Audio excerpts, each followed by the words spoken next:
Good morning, Senator Hackett, and thank you so much for joining us for this month's NCOIL one-on-one interview. So to start off today, I would like to begin by asking you how and when did you first get involved in public service? And then along with that, can you please explain the different levels of government service that you have been involved with other than the state legislature? Okay, yeah, what was happening, I live out in a private development called Lake Choctaw, and it's got about 700 homes. And I was president out here. And at the time I worked with the county that we talked about, and we had orders, we had to put a sewer in. And at the same time, two of the older commissioners were retiring. And so I wasn't, we're a very moderate Republican county, but, so we're not that active. And this is back in around 2000. And they came out and talked to me and said, what would I consider running for county commissioner?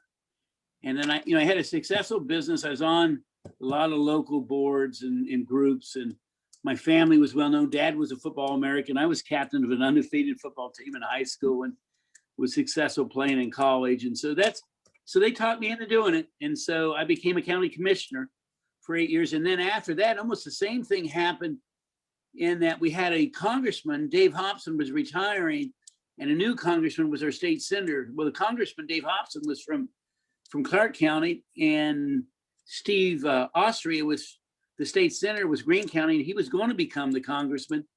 And Madison hadn't had one in over 50 years, a state elected official, because we were the small pebble with the other two counties. They were much, much bigger than us, but they just had no one in line and no one they thought.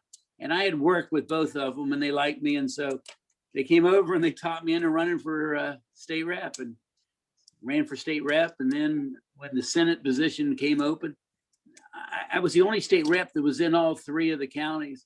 So I had a great thing. So it was real easy to become the state senator. So I tell people I was in the right place, the right time. That's great. That. Yep. And then when you started out, what issues were you involved with initially? Yeah, when I started out, the big issue, I think, and the issues were different. And when I started as a state rep, we had a really, bad budget deficit. So I think, I brought really strong business expertise, insurance, investment, owning my own company. And so we were in tough financial times in Ohio. And so that's the expertise. So the big issues were, we had to get more jobs. We had to create a better business environment. So we balanced difficult budgets, and then we were able to cut taxes. And so that was our focus at the time, was really to make Ohio a better place and attract jobs. So we used to say it was all about jobs, jobs, and jobs. So that was really the big issues back when I first ran as a state rep. County commissioner, it was just to put the sewer in. We had a good county. We were fine in a situation like that. And I was the only commissioner that really brought business experience to the picture. So that's why I think they wanted me in there, because one of the guys that was retired was a strong businessman. So that's why. So, but they were for different reasons. Yeah, the state rep was more, we were in tougher times in Ohio, and coming out of the Great Recession in 2008, and I started as a state rep in 2009. So you can see that was a major issue. Right. So good to have that business background for that. All right. So how would you say that public service affects your personal life? And I laugh about that. I think, I gotta say this right. It's almost taken over my personal life, because when you have two careers, I continued with my business. I did sell the parent company to my partner during the process, but I still had, even then, back then, it was my clients and his clients, and we were an independent planning group. And so what you focus on, it's not only doing the job and be involved in the committees, and the job is that, but you're also, as a state rep, you're running every 2 years. We always laugh as you never really quit running as a state rep. As soon as you win, you get involved and set the stage. And I had a big district with 3 major counties that I was, involved in. So I was always involved in the counties. For example, this morning I had to speak at the Greene County Chamber breakfast. Wow. And so So there, and I had to be there at 7:30. It's about a 55-minute drive to where I was going. So you can see. So you ask my wife, she'll probably say it probably devoured our personal life. So we got really involved in doing it. And I'm a hard worker, and I didn't want to give up my clients and my business. And I think when I started, about 75% had two careers. But what you give up, I think, is a lot of things you do in your personal life. As my friends used to say, I used to go on golfing trips every year and things like that, and played a lot more golf with buddies. Now I don't, I didn't at all. And so that's why things change, really do change. Okay. Well, I hope you still get some golf time in the future. I do, but with my wife, just a little. Oh, that's nice. All right. Well, then how about we move on to NCOIL? How did you first hear about NCOIL, and how many years have you been involved with the organization? Yeah, that's a good question. I first heard about NCOIL when I became vice chair of the committee in Columbus as a state rep. And that was probably in my first 2 years, we were in the minority. So I didn't really become vice chair until my third year. And before then, the current Democratic chair, he wasn't involved in NCOIL at all. And so we weren't really involved in NCOIL as a state. Then when I became chair or vice chair, and then quickly became chair, a lot of the area companies, Ohio's has 31 home offices. So a lot of the companies said, hey, you could bring really good experience and business experience and your expertise. You should get involved with NCOIL. So they talked me into going, and I went. And that was, I think, in 2011 was the first time that I went, and I've been going ever since.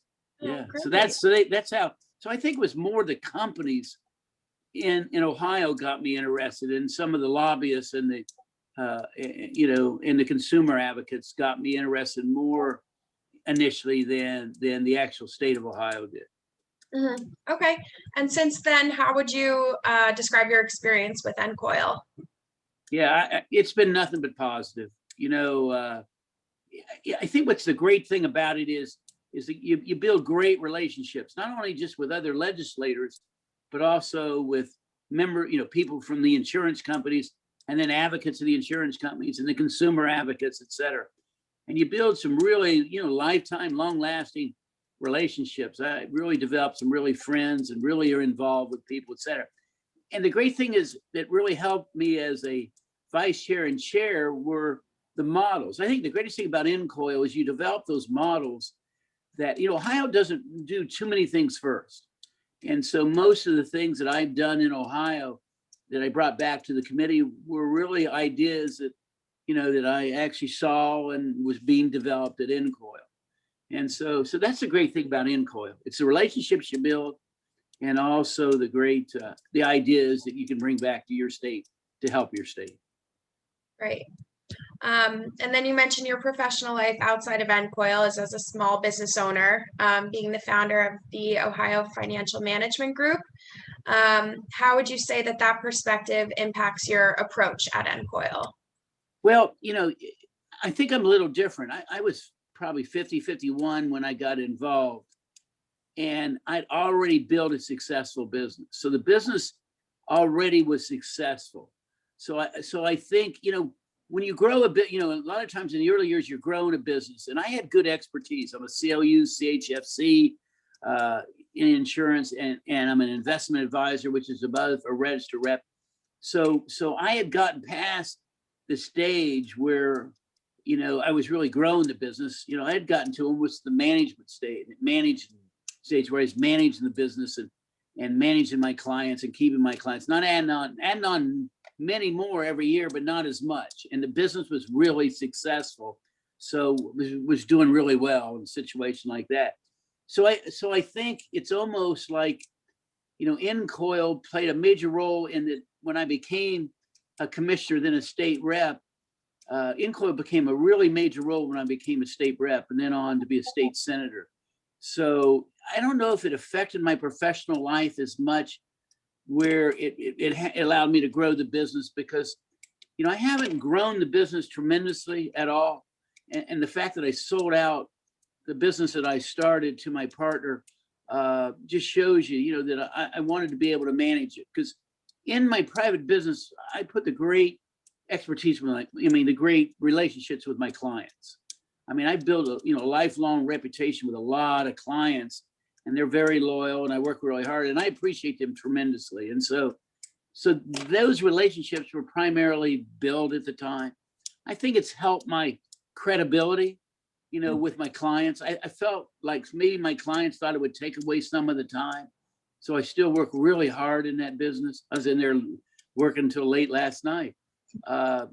It's just, that's the way it is. So I don't know that it's impacted that, other than giving me maybe more credibility that I'm involved in that. But I had a lot of the good credentials before I joined NCOIL. So NCOIL was probably a much better assistance to my role as chair of insurance in both the House and the Senate. That's where it was really a tremendous role. Okay, great. All right. So what would you say is your most valuable takeaway of being a member of NCOIL? Well, and I kind of answered that earlier. I think the two things are the relationships you build. That's Right. fantastic. And you develop with not just other legislators, but representatives from the insurance industry. And of course, the second is the quality ideas and model legislation you can bring back and introduce in Ohio. So those are by far the two things. They're head and shoulders above anything else, really. Great. All right. So what committees have you chaired during your time at NCOIL, and what would you say are the benefits of being a chair of a committee? I've actually chaired two committees. So I was chair of Financial Services and Investment Products Committee. I think they changed it to Financial Services and Multi-Line Committee. So I was chair of that for a couple of years. And then one time when we got a new president, when Matt came in, he thought it was smart that he moved chairman around, they get better expertise. Now I'm chair of Joint State and Federal Relations and International Committee on international issues. The benefits of being the chair is very similar to the benefits you have being the chair in Ohio. I have a strong sports background, and so a team means a lot to me. I had a great committee. I have a great committee in the Senate, but in the House, I had a great committee, and we were really nonpartisan. The Democrats played a major role, and the Republicans, and everybody got along, and we worked on issues, that really it didn't become as partisan as everything else is in a situation like that. So I think that's the great thing of being chair, and NCOIL course helps you bring great ideas back. So Ohio, actually, I used to introduce a lot of stuff myself, and they changed in Ohio that they don't like chairs to carry bills that come to your committee. So sometimes I'm bringing bills back to other people in the committee. I say, hey, this is a great bill, et cetera. So maybe you should do this on that scenario. So that's basically that team background, and being a chair really helps you both in the legislature and at NCOIL. Good. All right. And then how about for legislators thinking about joining NCOIL? Why should they join from your perspective? Well, as I said, first of all, a few people run. I didn't run where I have these great ideas that I want to make into laws, et cetera. And so one of the best things that I always tell legislators why they should join NCOIL is that they'll be introduced to some really tremendous ideas, and they've been working in other states. Mm-hmm. So I think that's great. And then you make really good develop key relationships with key people that, for example, I had a budget issue. So I end up calling Matt Lehman because it's an issue that's been successful in Indiana. And it doesn't have anything to do with insurance. Actually, it's an assisted living question. So I called Matt about, somebody who wants money in our budget, and they were really touting, how well they have done in Indiana. So I could call Matt Lehman and say, hey, Matt, tell me about how you guys did this in Indiana. And it's such a tremendous asset. So that's what I tell people. If you got strong insurance background and you're on the insurance committee, it really helps you to be a member of NCOIL. Yep. Great. That's great. And then how about on the other side of things? So what what would you say are the benefits of NCOIL for non-legislators, so consumer reps or industry reps? Yeah, I think when I talk to them, I think they say it's good to get us in an environment that they can talk to us in an environment, and they can also get other legislators. They can see other legislators there. So when I talk to them, what do they get from NCOIL? They love the relationships they build, but they also can work on key issues that they're really trying to get. Mhm. And it's a lot easier to say, hey, this issue works in another state, than be at NCOIL and talk to the people from legislators from other states, and they Right. reaffirm it really does work in other states. And the same thing with the consumer advocates. I'm a stickler. They'll tell you, I'd get on Bernie Birnbaum a couple times because I want accurate information. And when they sometimes stretch, I don't know if they stretch the truth, but they put a little other view on the things, I'll get on them and say, no, that's not the way it is, on that scenario. So I want accurate information proposed. Mhm. I mean, I want that as a chairman, and many times we don't get that. And that's why when we want it, we want to make sure we get that. Mhm. But that's why I think the non-legislator, the insurance, the company reps and the consumer reps, they really like, but it gives them ability to talk to us about key issues, but also gets reinforcement with other people on their issues, other legislators. All right. And then how has COVID-19 affected your experience with NCOIL? Did you have different expectations coming into this year compared to how the year actually ended up turning out? Well, I'm an old guy, as you found out, as we were working to set this up. Yeah. So for like the rest of the day, even though that's the first in-person meeting that I think that they've had in Greene County at local governments. It's the first one this morning. And so you had to learn to do things virtually. Right. And I had to learn to do things virtually, not only in this business, but also my business. Mhm. And I think in both, we stayed really involved and really active. So my expectations didn't change drastically that getting the job done. It's just, you just didn't get to see the people in person, but I still probably talked to as many people and was involved in as many issues as I was normally, but a lot of the issues were on Zoom, Mhm. and when you look at that, it's just, you had to learn to operate a different way. In my personal business, my clients will tell you probably was even closer to them because, it was, and I do annual reviews with clients. And so changed my system that I would send out the annual review to them, and then we'd have a Zoom meeting. So it really worked well. And we could go through the annual review and they had any questions, et cetera, that I would say a number of them prefer that than having me talk them to death in person. And so yeah, I mean, it really has turned out well. So I think we learned to operate in a different way.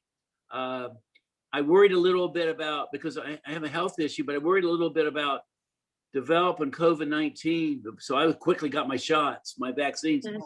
So now I feel really good, and on that. So, I mean, it changed the world. The other thing that I'm surprised is that the market stayed strong. A lot of us in the investment field thought the economy would get hit harder than it was, and it still got hit hard in certain sectors, but other sectors really flourished.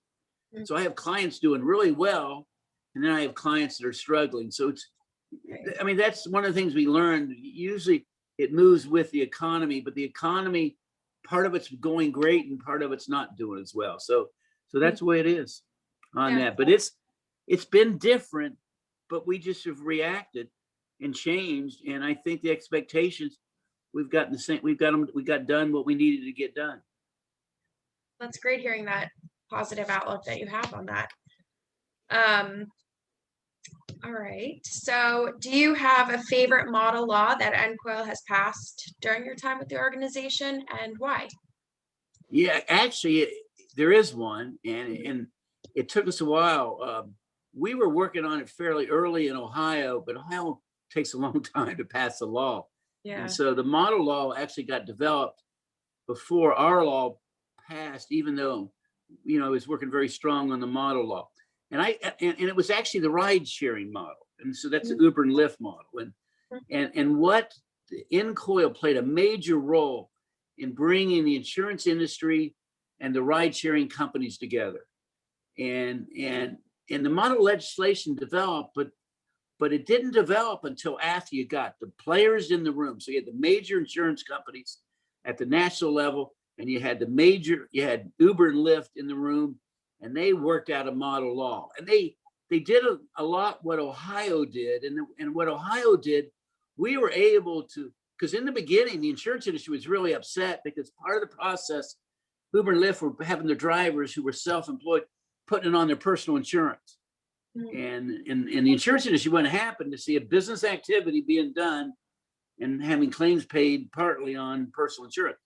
And so we were able to, but in the same token, defending the ride sharing companies, the commercial auto was way too expensive, and we were only covering a third of the process. Uber and Lyft would be covering the other 2/3. So, the major insurance companies basically developed a waiver or an endorsement that was much cheaper, and it really worked.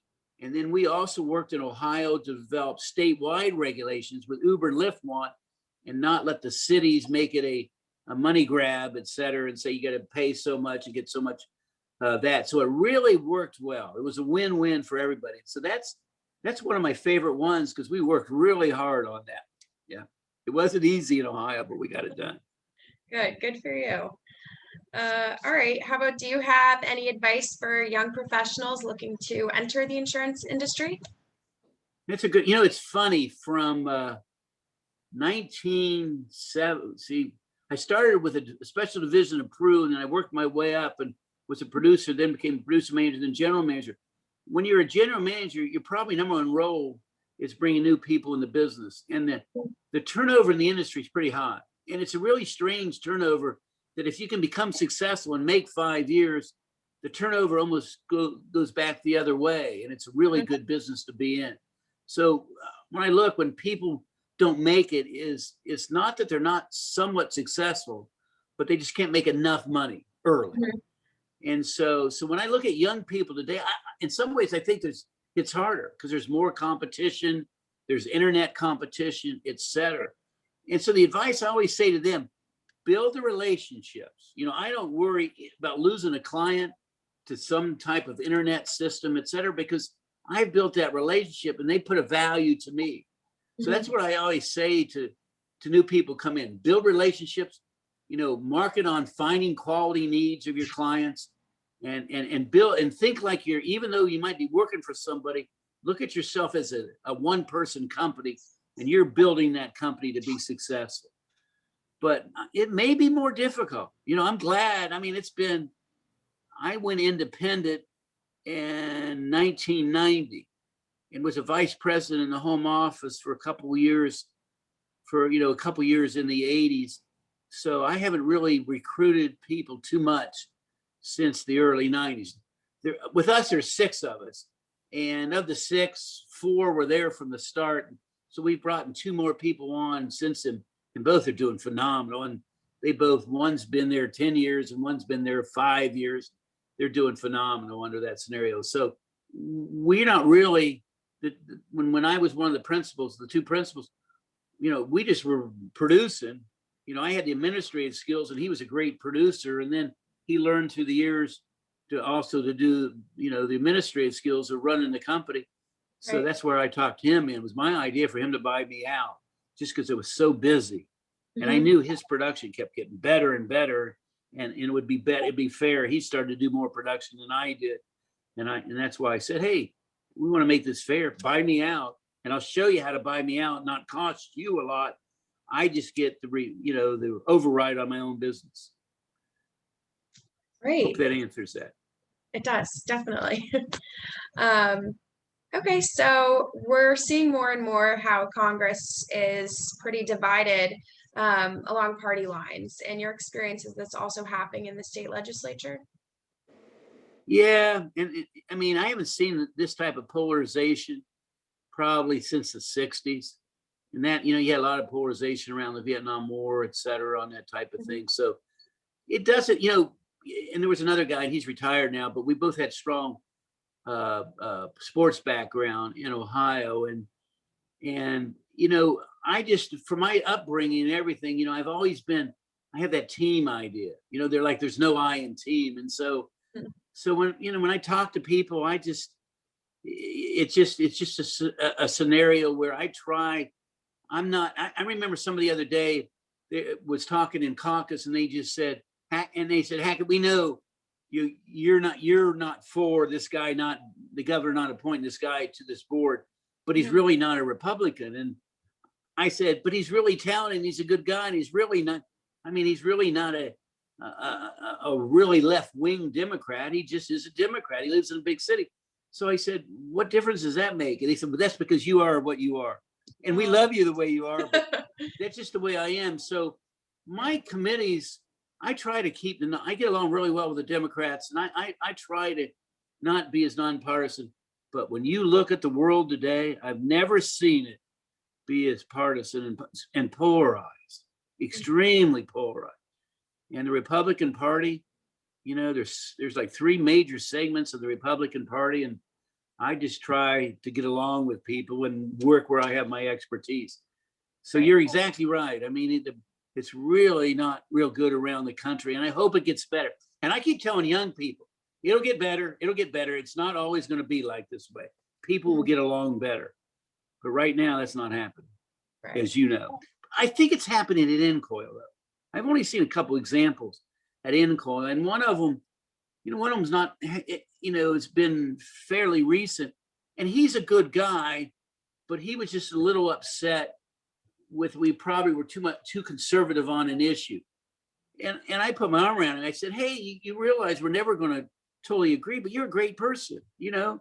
So I understand, we respect your opinion, but you got to realize, you know, you've got to control things before you can get your opinion down. And I said, but I understand. I mean, I understand where you're coming from. So we just don't want you to be upset. We just want you to understand that why we're making the decision, or why we voted the way we did on this issue. Doesn't make us bad people. And we've had a great relationship. And he calmed me down. He says, you're right. I overreacted a little. It was a really important issue to him. And he thought he was going to be able to sway NCOIL a little better, but he couldn't. And I understand. I had a model legislation. Everybody thought it'd be great this year. I mean, really easy to get through. And I'm telling Tom and Will, I'm saying, I don't know, but you guys don't know. This is going to be really difficult to get through. And they came to me like 2 meetings later and said, you were exactly right. Let's pull that back. And I said, yeah, it's hard to get the providers behind this. We did in Ohio, but I don't think we're going to nationally. And boy, I was right on that. And so that, I think that came from experience and understanding that. And Ohio was different because of other issues. Okay. Good. Well, you have the right outlook for that. So you mentioned earlier that you have a big sports background. I know you were all Ivy League football player at Columbia, so congratulations. That's amazing. But how would you say that the rough and tumble of politics compared to the rough and tumble on the football field? I think it's different. And actually I learned from that. Every race that I've been involved with, except for one exception, I'll explain that, is the opponents became my friends. And especially, you laugh at this, especially the Democrat opponents, because they're good people and all that. And it was really good. And it was a tough issue for them because it was a real strong Republican district. The only time I had a problem was actually with a far right opponent when I first ran for the Senate. And he was nasty. He put out totally false information on me, you know, and that really upset me. And you're trained in politics, stay away from your opponent, which I never listened to, but I listened quickly to them. And I remember saying to him, I said, you know, they tell me to stay away from my opponent. I am. Don't call me. Don't bother me, you know, on that scenario, because, you know, I can't do that. Just be fair under that scenario. And so I'm okay in a situation like that. When you played football, people think you played football, but you have tremendous respect for your opponent when the game's over. I mean, because you realize that everybody, you work so hard to be successful, and you know they do too. And so there's a lot of respect for your opponent. even, when I came from a system that I lost 2 games that I played in 6 years in high school and grade school. And then I went to Columbia. That's why my brothers let me know. That's why I was so, because I played on bad teams, but I played on teams with losing records on that. And so, and I picked that on purpose because I wanted to play early. I want to sit on the bench. Never had to, other than my sophomore year in high school. So I said, I hate sitting on the bench. I want to play. And so I thought, I want to go with a school that I can play earlier, and I want to go to a good academic school. So that's why football got me in, and then I did well in grades and different things, et cetera, once I got there. And so, but just when I see these national races and how nasty these, even at the state level, there's nasty races, and they really how they tear down people, et cetera. And they're digging to find real negatives on people, and they stretch the truth. I'm not real crazy about that. I mean, I control my election. So if they want to do something negative on my opponent, I only allowed it to do one time when I first ran, and I didn't like it, but I let, a good friend of mine talk me into do it. And the person I ran to had been a former party chairman, and he ended up going to jail. So, I mean, so he had some issues, but he went to jail because he was an attorney that he stole from the states. And under that scenario, but that was a little different. And we did a negative piece on him where we just said so-and-so wanted to be your state rep, but he seems to have left some things off of his resume. Mm-hmm. Please check these out. And we put down everything. So we didn't put any rumors down or anything. There was a lot more. We put down things where we could actually show that it happened, and put that on the piece. But from that point on, I said, I didn't need it to win, and so once I won the first time, I knew I'd work hard and I'd get a good reputation. I was smart. So I've controlled my races and have basically not done that. But boy, politics is a nasty business. It is a nasty business right now. And like we talked earlier, it's so polarized right now that it's a lot different. So the toughness of football and everything, I don't know. I mean, I've always played, my dad was an All-American, so it was always assumed I'd play, and he never put pressure on us to play. So I had good genes, I give that's successful because I had good genes from my dad, and my brother's the same thing. And so It was what it was. Yeah. I bet it's a little bit more than that too. No, I don't know. All right. Well, to finish up today, I just have a couple additional questions for you. So, favorite all-time movie? Yeah, favorite all-time movie, and I had to think about that a long time, on something like that. You're too young, but I really loved, and it certain affected me at different things, but I like the movie The Graduate with Dustin Hoffman. Yeah. And like everything else, you always fell in love with this girlfriend. She was a sweetheart, and and then she played the role in Butch Cassidy and the Sundance Kid with Paul Newman and Robert Redford, and so I love that movie too. But probably The Graduate. There's been a lot of other movies since then, but The Graduate and some of the other movies that I like, you may not like that I like them under that, sir. I got the biggest kick out of Animal House. It was hilarious. But I don't want people to get a wrong impression of me if I say that's one of my favorite movies, because it was hilarious. I love a good sense of humor. Gordon Gee, the former president of High State, had a great sense of humor, and I love being around people that have great sense of humor. I do. Oh, great. Well, I have seen all three of those. You'll be happy to know. Okay.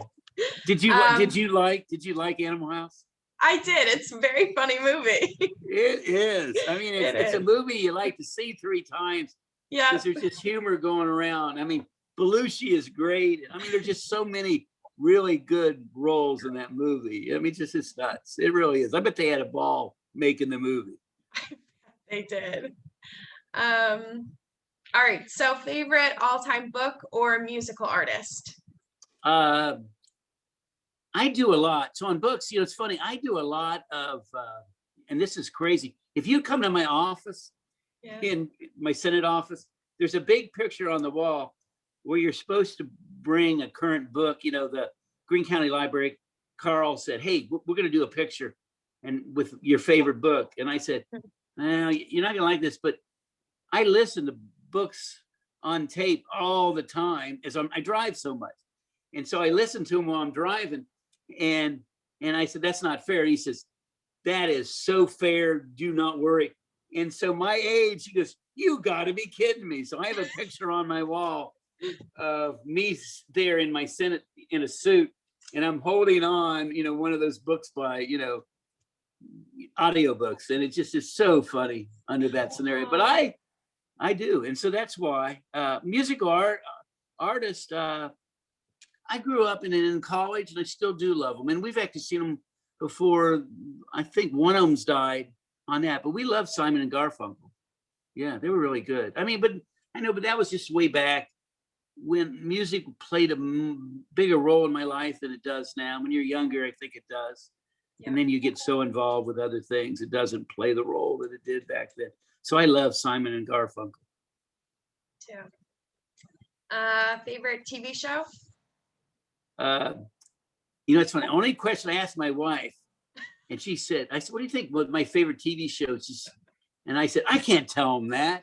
And so she came back to me and she Googled it. It's the #1 favorite TV show of all time by people. Okay. We would watch it together on Sunday nights because it would come up. It was a cable show. It would come up everything. We really like The Sopranos. Oh my gosh. You know? That is so funny. We were just talking about that. Once again, I thought, gosh, they might think I'm going to get a wrong impression of me. And then I thought, but that is my favorite. And my wife and I, and then we'd start talking like we were from New Jersey. And, you know, we just would have so much fun mimicking the show and stuff like that. But we both really love that show that we could watch together. Normally, I have my TV and she has her TV, and we never like the same thing. You know that. Yeah. Well, I was in Bloomfield, New Jersey yesterday. We were just talking about The Sopranos. Were you? It's unbelievable. But I did like it. It's a good show. Yep. Okay. And then last question, if you could have 3 dinner guests, living or dead, who would they be? I went back and looked, and I thought of people, and you know, a lot of people, you know, put politicians and different things. You know, I never met Ronald Reagan, and I know he'd be a good guy to do that. But my dad didn't know the difference between Republican and Democrat. You know, he was a veterinarian, but he loved agriculture, and he actually became a cattle feeder, even though he was a successful vet. And he helped get the Bengals started because he was an All-American for Paul Brown at Ohio State. And so one of the people, the only politician that he knew, he was a great friend. And I really liked this gentleman. He was a governor of Ohio back and forth several times. And I really loved being around Jim Rhodes. And people who, when you get to know him, he had some of the greatest sense of humor. And he was like, he reminded me at the time of your grandfather. You know, and he was just so stately, and he was that. But behind the scenes, he was an absolute riot. And his quips were just, he reminded me of Gordon Gee. And Gordon Gee is a lot like that in public. And Jim Rhodes would never be like that in public under that thing.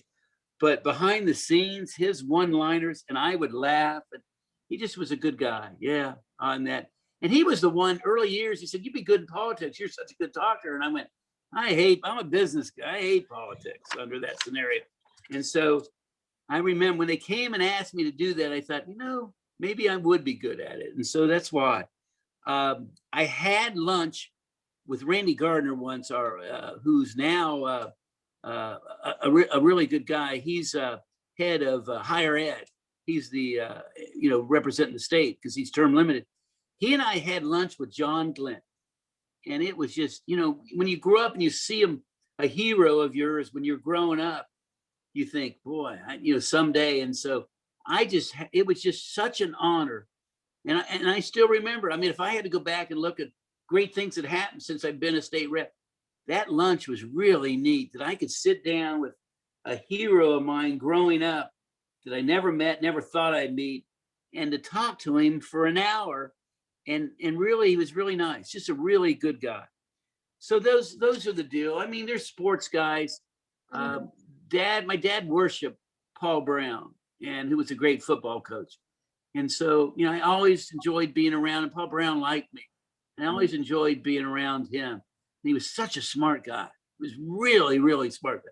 He brought more things to pro football than probably anybody else and different things. But so there are a lot of guys. I mean, there are politicians, et cetera, but I thought, should I put Jim Rhodes or Ronald Reagan? But I think I love Jim Rhodes. I'd rather have dinner with Jim Rhodes than that. And John Glenn, I had a great time. And so I would do that. Okay. You knew with me, they would tell you would go over your time limit. So it's okay. Oh my gosh, Okay. Do not worry. Well, it was really so great getting to know you and hearing all the advice you have and the knowledge that you have. So thank you so much for everything, Senator Hackett. And do you have anything else to add today? No, it's been fun, and I love NCOIL. Tom and Will do a great job on that. Will has helped me a lot of areas. He really has. And so, I just say the best for NCOIL. It's really good. Thank you. Sorry to be so hyper. I'm always jumping around. So No, anything you can fix, just think. So I can tell you one quick story. Yep. So this week I'm on the controlling board, and they had the controlling board. They had said they were going to have it both places, that you could get it on virtual, but you could also come in. Well, then they changed it, and I missed it. So it was all virtual. So I actually was in my office, and then they said, no, you got to take it on virtual. So I was taking it on virtual. And so there was another senator there that was taking the place of Senator Dolan. It was Andy Brenner. And when he got on, he was driving his car. And I thought, well, he's running a little late. He's probably pulling in the parking lot. Well, once we got done, and I didn't pay any attention to the screens on that. So once we got done, I go into the office, and my two aides, they are cracking up. And they show me the picture of all the 8 of us that are in the meeting. And they said, look at Brenner, and what can you see? And what Andy had done, he had changed his background scene to his living room.